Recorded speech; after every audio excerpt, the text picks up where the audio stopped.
A lone sentry stood guard in front of the customs house. This was a time when tax offices, or customs houses, and the tax collectors who worked there existed under constant threat of violence.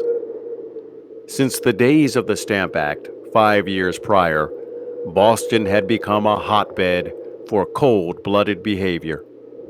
Colonists had been verbally assaulted, spat upon, kicked, punched, beaten, and those were the lucky ones. Anyone suspected of being too loyal to the crown lived in danger of suffering the unspeakable misery of a tar and feather attack.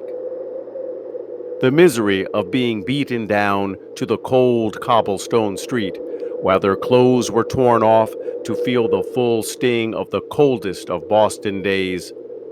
With the poor soul utterly humiliated, the angry mob rained down with blow after wicked blow.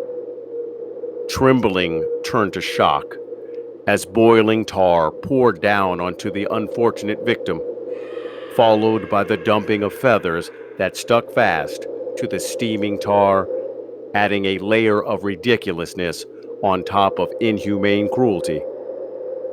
There the victim lay, unable to mask the pained shrieks and cries of suffering. I'd imagine that sometimes the unfortunate human was incapable of manufacturing any sound at all. The final insult came when the mob lifted the victim onto a cart and rolled them through the streets that greeted them with laughter, jeers, and hateful chants. The message was clear. Loyalists weren't welcome in Boston. Recovering from a tar and feather attack took years. That is, if the person recovered at all.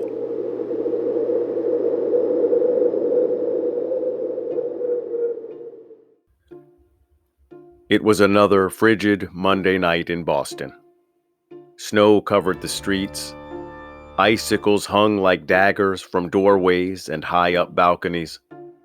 The late afternoon sun raced to take its place behind the horizon. Darkness fell on a cold night. The sentry, the guard standing in front of the customs house, was getting a little bored. A fellow soldier passed by and nodded as he hurriedly made his way back to the warmth of the soldier quarters. A rowdy group of boys, aged 13 or so, began to heckle and taunt the soldier as he walked along his way. "Let the gentleman pass in peace," hollered the lone sentry to the boys. "Mind your own, Redcoat. I'm an apprentice for the master wigmaker down the road, and your friend there hasn't paid his bill," the kid said. The sentry replied, "He's a gentleman. If he owes anything, he'll pay for it." "He's no gentleman, he's a bum who doesn't pay his bills," shouted the boy. "Get lost, kid. Just like all you redcoats, bums." And with that,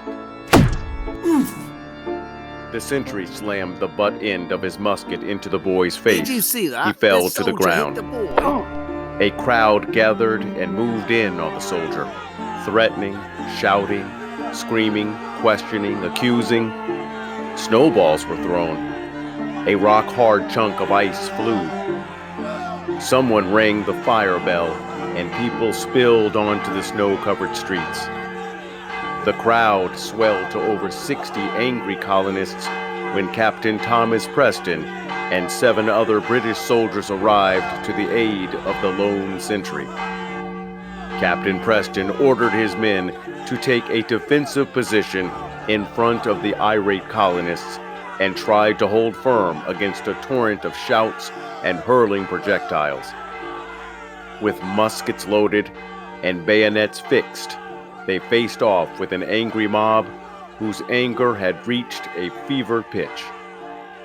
More snowballs, chunks of ice flew through the air, sticks and stones continued to whiz through the air, even razor-sharp oyster shells. Many in the crowd were rope makers from Boston Harbor, armed with clubs used for beating out rope.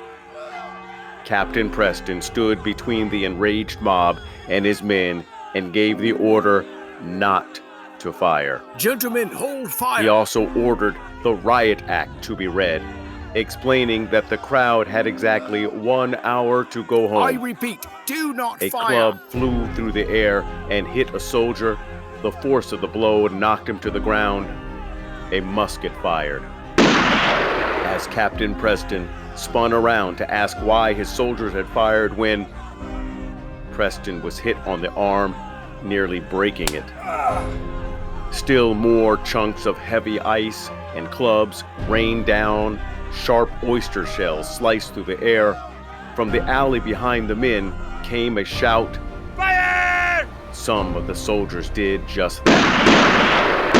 The crowd ran in every direction, scattering for their lives. When the smoke cleared, 3 colonists lay dead in the snow. 2 more would die shortly thereafter.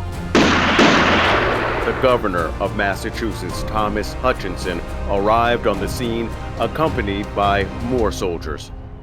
The governor made for the customs house balcony and ordered what was left of the crowd to go home.